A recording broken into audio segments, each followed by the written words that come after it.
To our example 1, the square root of the sum of the squares of two consecutive natural even number is 10. Find the numbers. Nakalimutan ko ilagay sa objective natin na dapat before translating into mathematical form, we need to analyze it first. Kumbaga, pag-aralan muna para mas maintindihan at may translate natin into mathematical form. So, let x be our first number.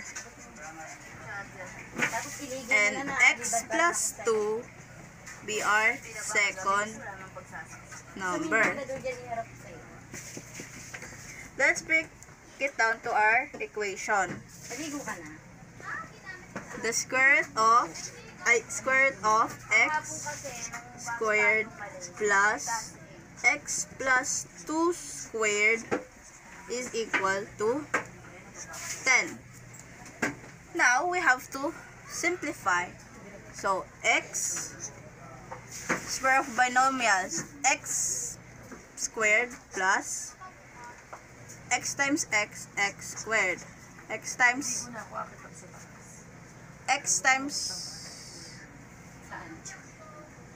to our second, it will be plus 2x. And our last, plus 4 is equals to 10. Now we have to, wait lang. Now, we need to cancel our square root. So,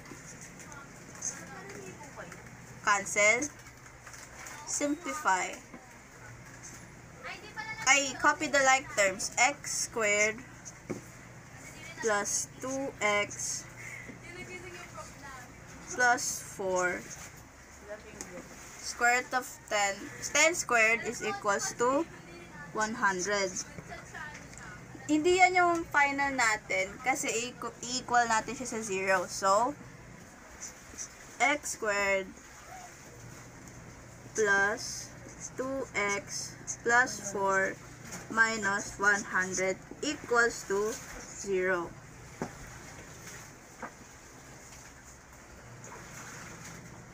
X squared plus 2x 4 minus negative 10 equals to negative 96.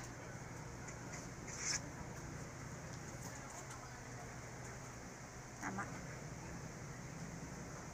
And then pause. I forgot na we copied our like terms. So, this will be 2x. Wait, I need to change my marker. Where's the other marker? This will be 2x. So, 2x. We can still reduce this into... to multiply... to divide by 2. So, ito magiging, makakancel to, magiging x squared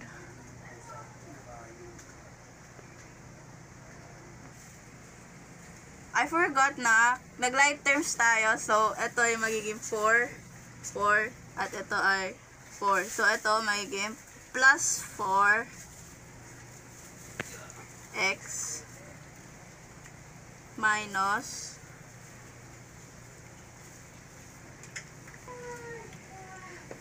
tapos ito yung magiging 48 equals to 0. Now let's factor out. So x it would be 6 times x. So dito 6, dito 8.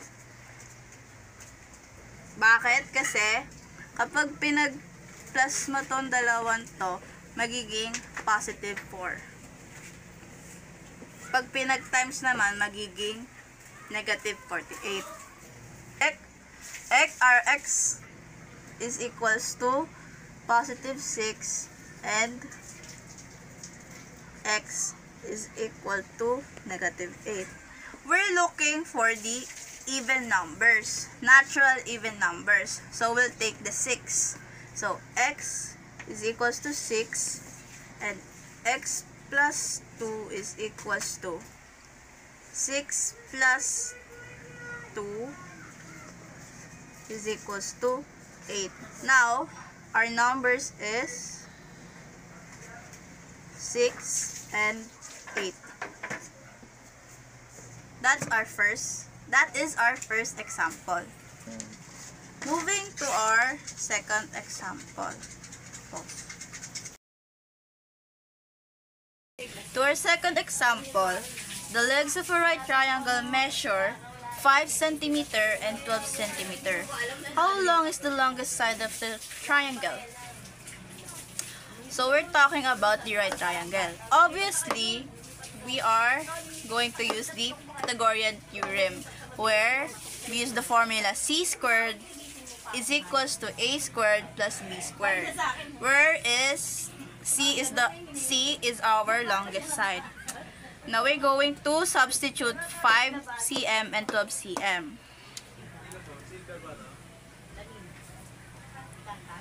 C squared is equals to,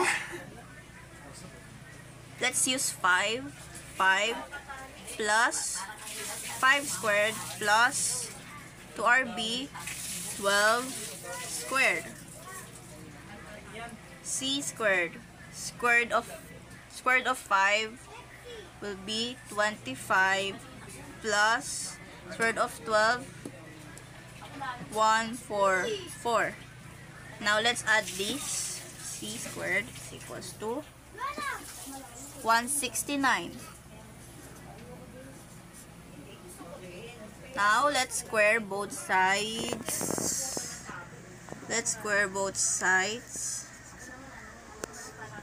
To cancel out this. Cancel. So C is equals to square root of, what is the square root of 169 is 13. So our longest side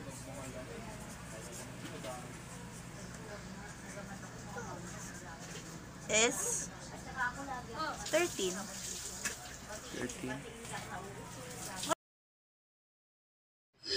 Sa aking presentation, makikita nyo na yung dalawa lang ang aking example. Dinagdagan ko pa ng isa para maintindihan nyo.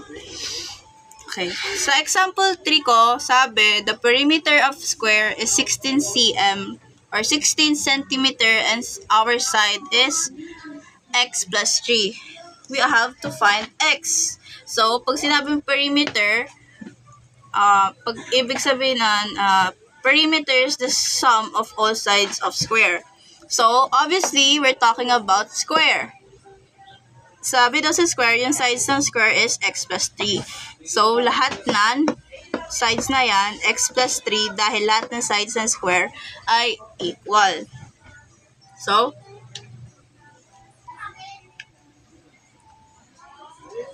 our P is 16 and our side S is x plus 3, square root of x plus 3. Then, yung formula natin is P is equals to 4S. Let's substitute. Our P is 16 equals to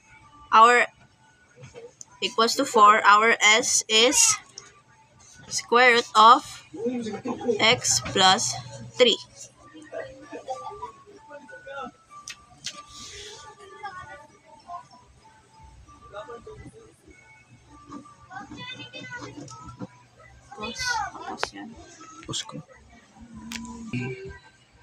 So, kailangan natin i-divide to both sides ng 4 para matanggal to. So, hindi.